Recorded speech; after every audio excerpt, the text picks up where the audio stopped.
with a special presentation and some comments about the character and perseverance of his longtime friend and mentor, Edward Thomas.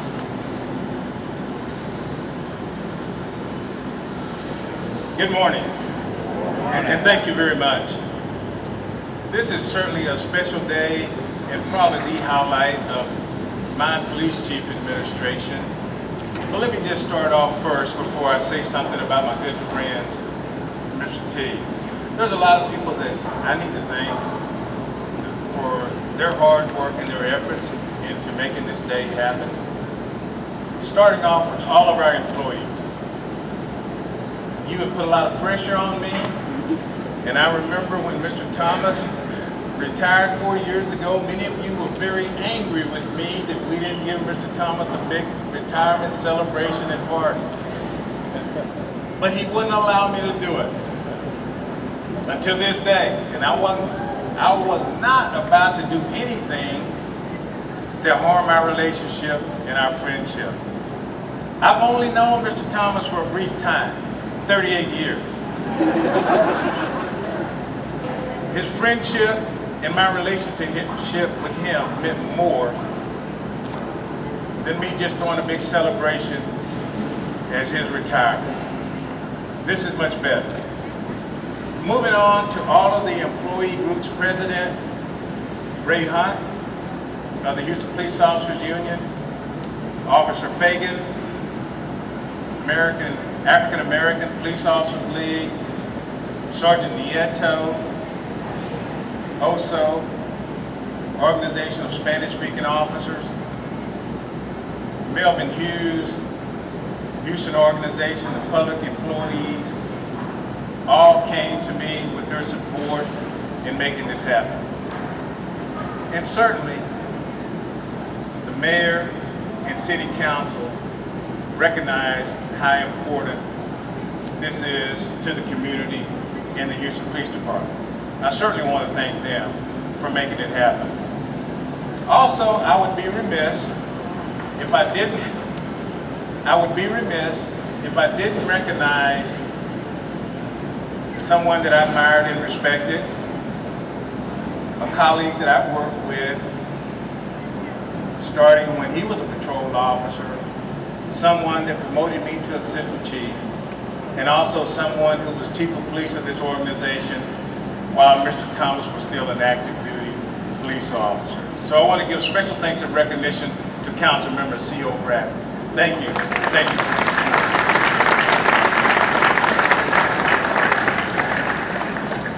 Now, as I was speaking to Mr. Thomas this morning, I told him that I have given many speeches, usually give 2 or 3 a day. And I've certainly given speeches and spoke to crowds much larger than this. But this is probably the most nervous that I've ever been in front of any crowd doing any public speaking, because of how important it is to me. And I told Mr. T, I can't mess this up.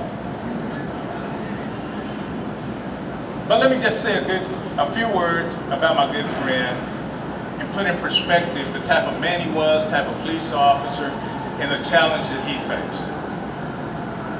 Mr. Thomas joined the Houston Police Department in January of 1948. There were certainly 1 or 2 other African Americans who joined before him but were not successful in making it. He was the first one to succeed, and he was in cadet class number 1. Now we can all speculate, some of us know what this country was like in 1948, and we can only imagine what HPD was like in 1948. But after serving this country honorably in World War II, still in a segregated army at that time, serving in the European theater, Northern Africa, Normandy, Battle of the Bulge, which was incredible within itself. But to come to an organization to where you were not a full participant, you were not fully recognized,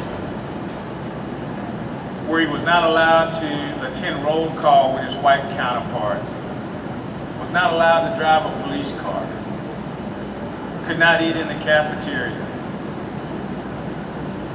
could not drink out of the same water fountain. When he arrested someone, he had to stand on the corner and wait for the city bus to pick him and the prisoner up, to take him to the police station.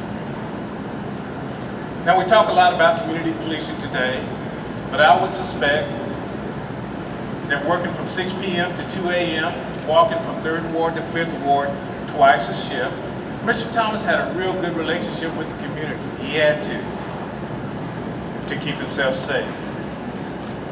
Being known for taking children back to school when they skipped school and not taking them to jail.